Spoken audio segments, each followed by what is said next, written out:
एक लंबे समय पहले एक गांव में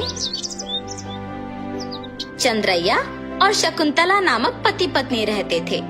वो दोनों लालची स्वभाव के थे।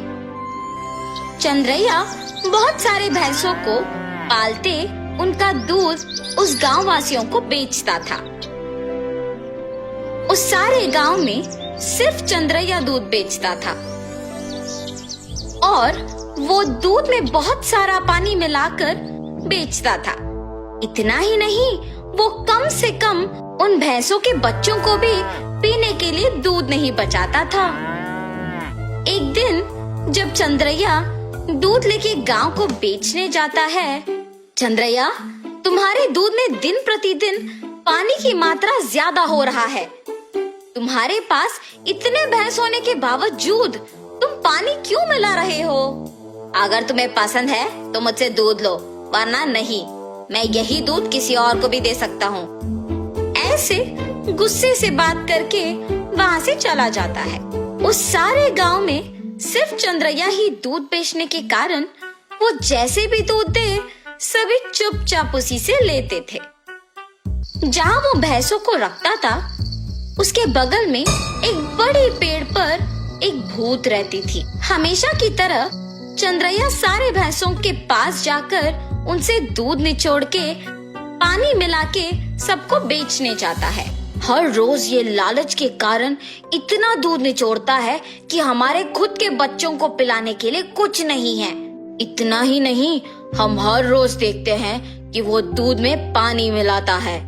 हम बचपन से उसी के पास बड़े हुए हैं, इसलिए हम कुछ नहीं कर पा रहे हैं, लेकिन हमें उसे एक सबक सिखाना ही होगा। ऐसे आपस में बात करते रहते हैं।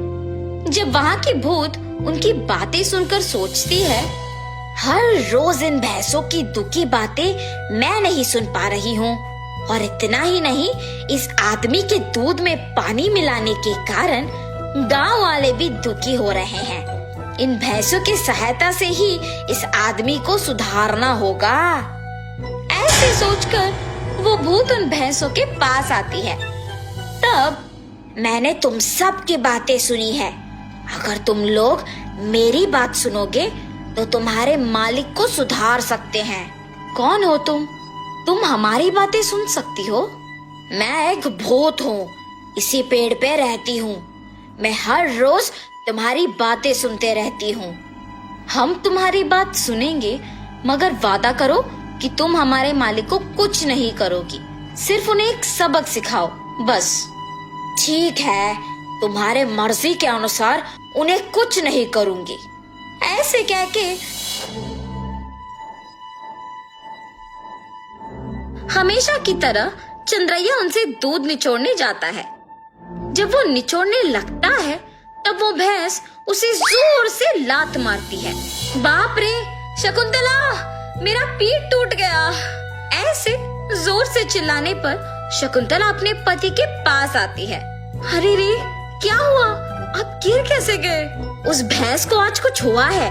जब मैं दूध निचोड़ने गया तो उसने मुझे जोर से लात मारा। आप रुकिए, मैं भी जरा देखूं कि ये भैंस दूध कैसे नहीं देगी। ऐसे कह के शकुंतला उस भैंस से दूध निचोड़ने की कोशिश करती है, और उस भैंस ने शकुंतला को भी उसके पति के ही तरह जोर से लात मारती है। तुरंत उनके बच्चे ही सारे दूध पी जाना देख पति पत्नी कुछ नहीं कर पाते हैं, सिवाय उनको देखना। अरे रे, सारा दूध सिर्फ ये बच्चे पी रहे हैं, कुछ तो कीजिए।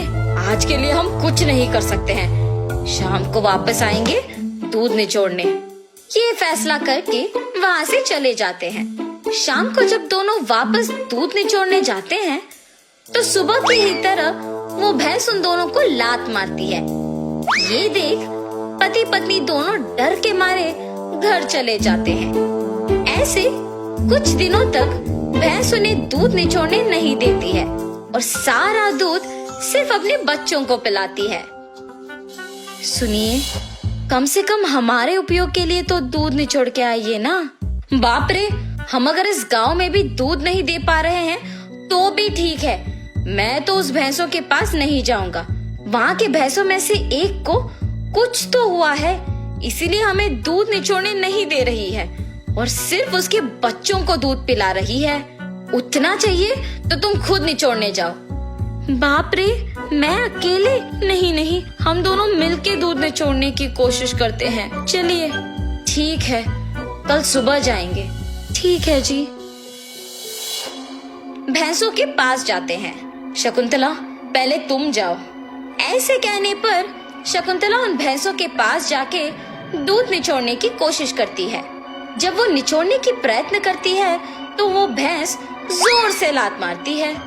बिना दूध दिए अपनी पत्नी को लात मारने के कारण चंद्रैया को गुस्सा आता है और वो एक डंडे से भैंस को मारने लगता है।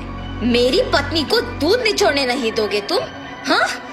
ऐसे कहते हुए जोर जोर से मारता है, मगर उस भैंस की जगह चंद्रैया खुद पिटता है और इसी कारण उस भैंस को मारना बंद कर देता है। लेकिन उसके बाद भी उसको और उसकी बीवी को डंडे से मार पड़ते ही रहते हैं। हम आइंदा कभी भी दूध निचोड़ने नहीं आएंगे, हमें मत मारो। अरे हिम्मत है तो ऐसे दिखे बिना नहीं, सामने आके मारो हमें। ऐसे कहने पर वो भैंस अचानक एक भूत के रूप में बदल जाती है। मैं ही तुम लोगों को मार रही थी। सिर्फ कुछ दिन दूध ना ले पाने के कारण और घर पे दूध ना होने के कारण गुस्सा होके तुम इस भैंस को मारने चले आए, तो फिर कुछ सालों से जो तुम सारे दूध को उनके बच्चों के लिए बचाए बिना ही ले जाके बेचने पर इन भैंसों को कितना बुरा लग रहा होगा। हाँ, आज से अगर कभी भी तुमने दूध में पानी मिलाया या फिर भैंसों के बच्चों के लिए दूध न बचाया तो मैं तुम्हें नहीं छोड़ूंगी। मैं यही रह के तुम पे नजर रखूंगी। हाँ, हमें माफ कर दो, आज से हम ये कभी नहीं दोहराएंगे। ऐसे कहने पर वो भूत वहाँ से गायब हो जाती है। तब से उस भूत के डर से चंद्रैया और शकुंतला भैंसों के बच्चों के लिए कुछ दूध को बचा के बाकी को निचोड़ के उसमें पानी मिलाना बंद करके बेचते हैं। भैंस भी उनके मालिक के सुधारने के पीछे उस भूत के ही हाथ रहने का सच जान के बहुत खुश होते हैं। गांव वाले सारे चंद्रैया को अच्छा गुणवत्ता वाले दूध देते हुए देख खुश होते हैं कि उसमें बदलाव भी आया है।